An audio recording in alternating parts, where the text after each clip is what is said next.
Boa tarde, queridos. Lição 4 a gente ficou de tratar, e a gente tratou na realidade, né? O presbítero Silas ministrou a aula falando sobre a exortação à unidade.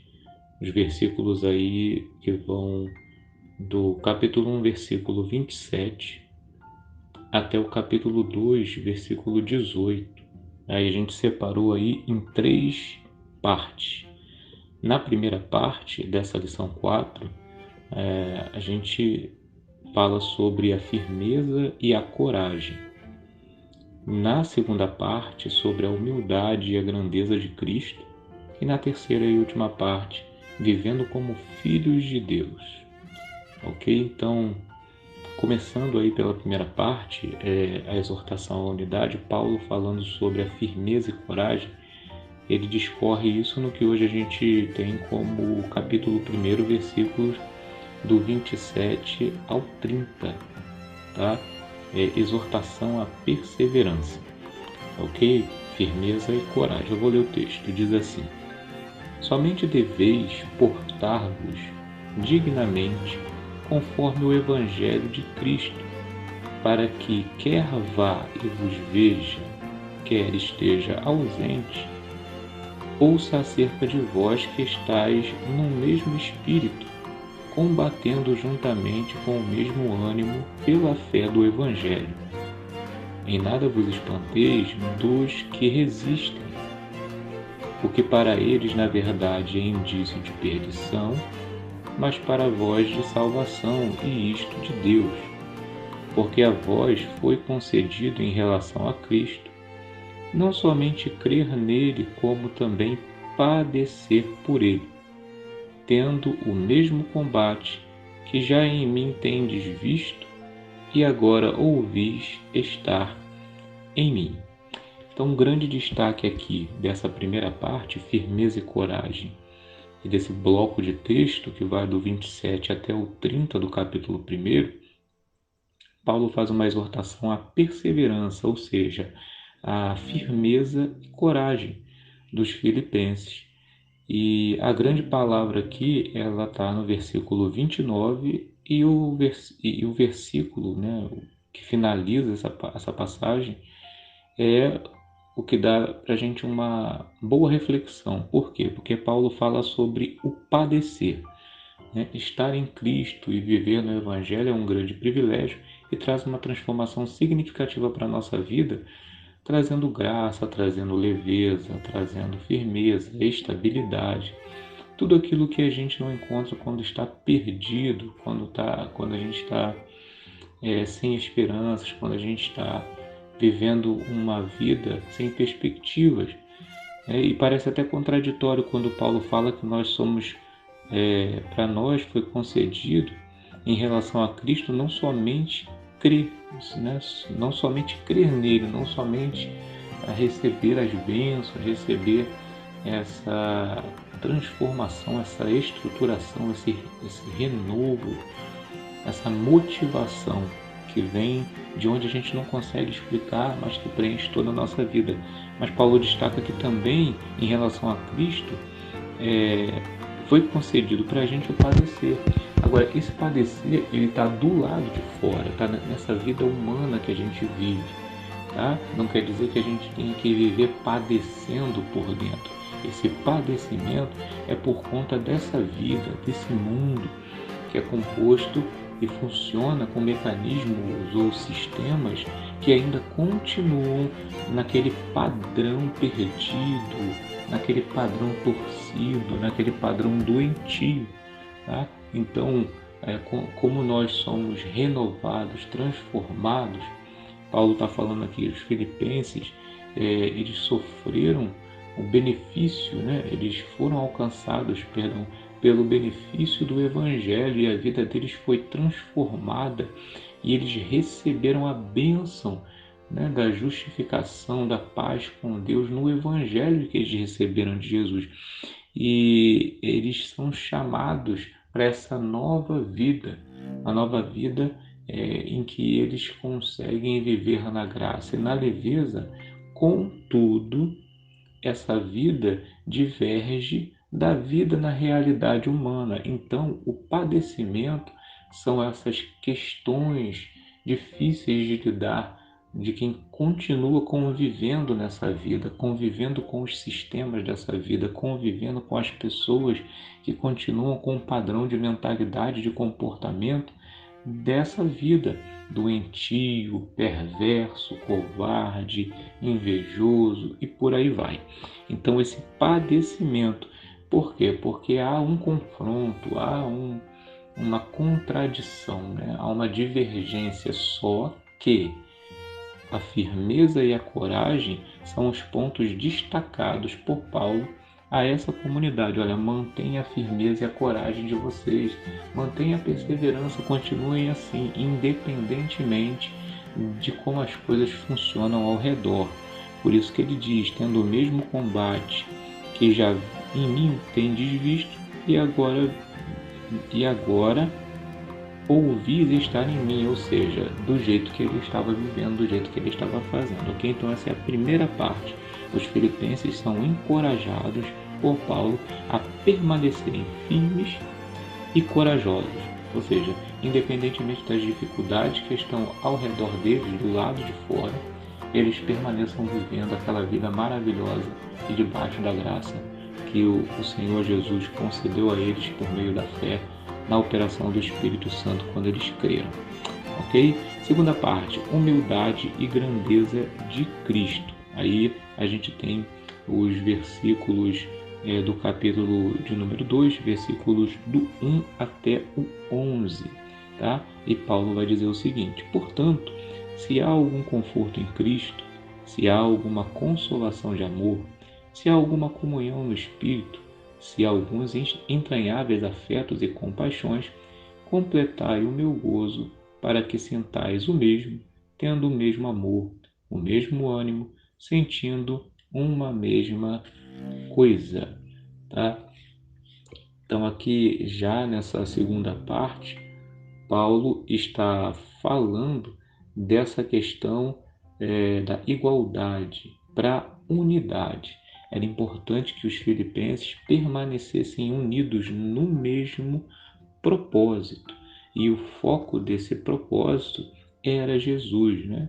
O que trazia a unidade e a igualdade para aquela comunidade e que precisava ser preservado, conservado, era algo que estava em Cristo. E Paulo destaca isso nos próximos versículos, do 3 até o versículo 11. Olha o que ele diz: nada façais por contenda ou por vanglória, mas por humildade, cada um considere os outros superiores a si mesmo. Então, não fazer nada por vanglória, por quê? Porque quando o ser humano faz algo para gloriar-se em si mesmo, para engrandecer-se em si mesmo, essa glória é vã, porque ele não tem a menor condição de atrair para si qualquer tipo de glória. Qualquer tipo de glória que o ser humano atraia para si, ela é vã, porque ela se opõe à humildade, se opõe a um padrão, um modelo que é apresentado por Cristo, um padrão humano, a imagem e semelhança de Deus.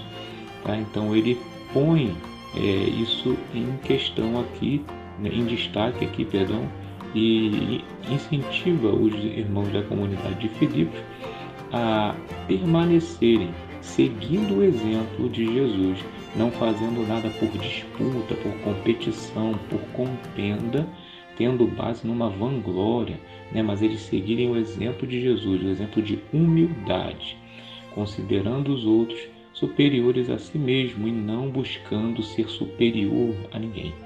E aí o versículo 4 ele diz: não atente cada um para o que é propriamente seu, mas cada qual também para o que é dos outros. Então, o atente do versículo 4 chama atenção para essa questão de intensa concentração, né? A pessoa se concentrar só no que é dela. Paulo está incentivando os irmãos da comunidade de Filipos: olha, não fiquem concentrados intensamente na vida de vocês, tá? Mas também considera os outros. Considera o que os outros estão passando, continuem considerando o que os outros estão passando, as necessidades e as carências dos outros, para que vocês possam ser bênção bênçãos uns para a vida dos outros. Versículo 5 em diante. De sorte que haja em vós o mesmo sentimento que houve também em Cristo Jesus, que sendo em forma de Deus, ou seja, em substância, né? Que sendo em forma de Deus, não teve por usurpação ser igual a Deus, mas aniquilou-se a si mesmo, ou seja, ele abriu mão dessa divindade, né? Ele demonstra essa humildade quando ele não faz questão da posição e da grandeza que ele tem, mas ele se aproxima do ser humano para estar junto com o ser humano e proporcionar benefício ao ser humano, o benefício de viver uma vida melhor, longe da confusão e dessa gente que não se entende, como dizia Renato Russo em uma das suas canções do Legião Urbana. Mas aniquilou-se a si mesmo, tomando a forma de servo, fazendo-se semelhante aos homens, olha só. E achado em forma de homem, humilhou-se a si mesmo, sendo obediente até a morte, e morte de cruz. Pelo que também Deus o exaltou soberanamente, e lhe deu um nome que é sobre todo nome, para que ao nome de Jesus se dobre todo o joelho dos que estão nos céus, e na terra, e debaixo da terra, e toda língua confesse que Jesus Cristo é o Senhor, para a glória de Deus Pai. Ou seja, até, né, Jesus Cristo, o senhorio de Jesus Cristo, essa qualidade, né, esse resultado que ele adquiriu ao realizar a obra de redenção, ele dedica a glória de Deus, a glória do Pai.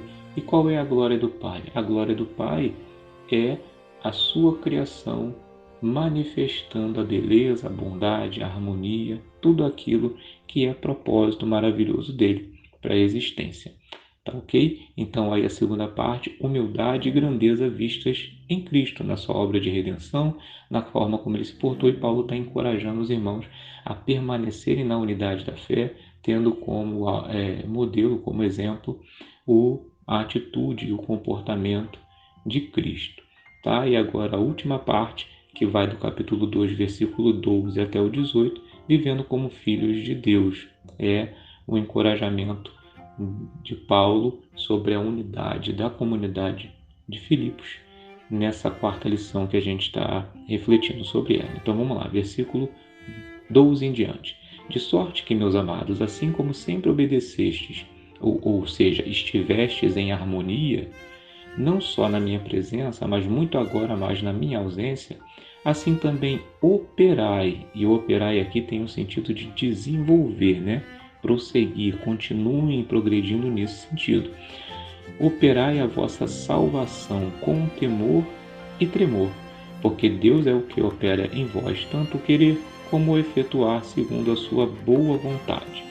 Fazei todas as coisas sem murmurações nem contendas, para que sejais irrepreensíveis e sinceros, filhos de Deus inculpáveis, no meio de uma geração corrompida e perversa, entre a qual resplandeceis como astros no mundo, retendo a palavra da vida, para que no dia de Cristo possa gloriar-me de não ter corrido nem trabalhado em vão, e ainda que seja oferecido por libação, sobre o sacrifício e serviço da vossa fé, folgo e me regozijo com todos vós, e vós também regozijai-vos e alegrai-vos comigo por isso mesmo. Então está aqui a prática, né? Uma instrução, um passo a passo para se viver como filhos de Deus, seguindo todos esses exemplos, fazendo como Jesus fez, não com murmuração, não com contenda,